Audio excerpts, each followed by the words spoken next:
Greetings everyone, and today's lore episode is on the V-Wing Starfighter.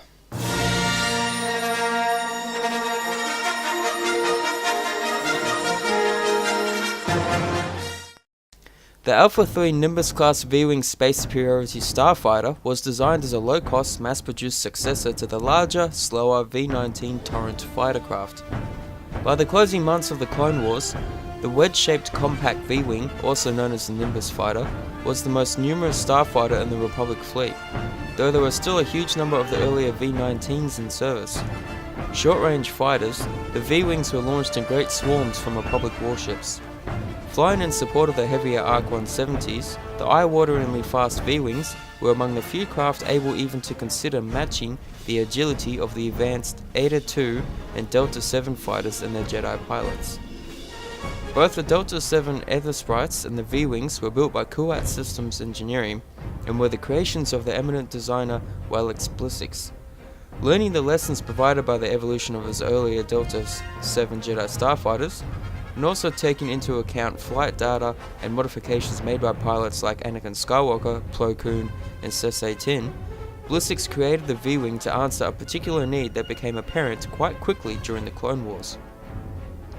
Jedi pilots leading fighter squadrons frequently left their escorts behind, as the clone pilots in their relatively bulky V-19 Torrents could not match the increasingly modified Delta-7s, nor the reactions of the highly trained, force-wielding Jedi. To ease this problem, Blissix oversaw the creation of new combat computer systems fitted to the V-Wings, with complex tactical analysis subroutines tied into sophisticated sensors that would effectively boost the reactions of the pilots. As a result, the V-Wing starfighters and their pilots were able to keep up with the Jedi at last. The sharp, stripped-down Alpha 3 Nimbus class V-Wing clearly showed its Delta-7 heritage. In turn, the A-Wing starfighter, which Blissix later designed for the Rebel Alliance, will keep something of the same familiar arrowhead profile. The Imperial TIE fighters that Sienna Fleet Systems would later design and build to replace the V-Wings in the Imperial fleet had a completely different shape, but they did share three main similarities with the earlier starfighter. Firstly, the V-Wing fighter had no life support systems, so its pilots had to wear sealed flight suits. Secondly, the V-Wing was armed only with laser cannons, two twin laser cannons, one fitted on each side between hull and wing. Thirdly, the standard V-Wings had no onboard hyperdrive system, making them short-range craft that needed to be carried into battle aboard capital warships. However, unlike the TIE fighters, V-Wings did carry an astromech droid aboard to assist with navigation, as well as carrying out certain repairs and system monitoring duties.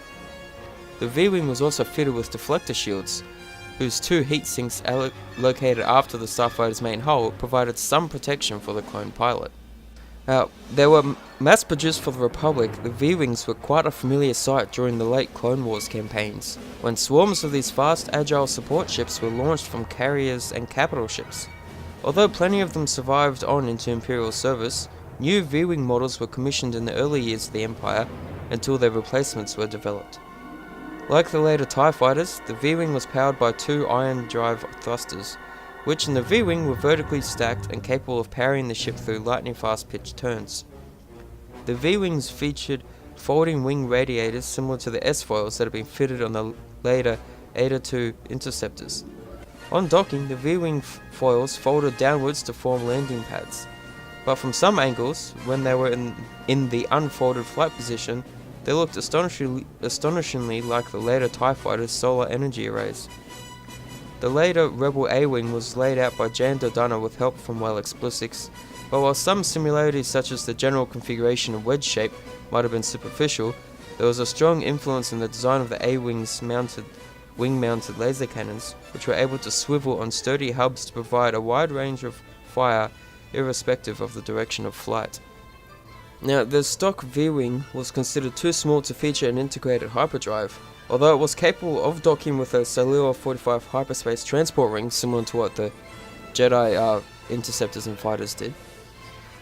However, Chancellor Palpatine's flight of elite V-Wings were actually modified for hyperspace travel without booster rings and were also equipped with upgraded shields. And that is the V-Wing as seen in Revenge of the Sith. Now, if you like the video, be sure to drop a like, subscribe if you're new, let me know what you thought of the video, and I'll talk to you all in the next one. Later.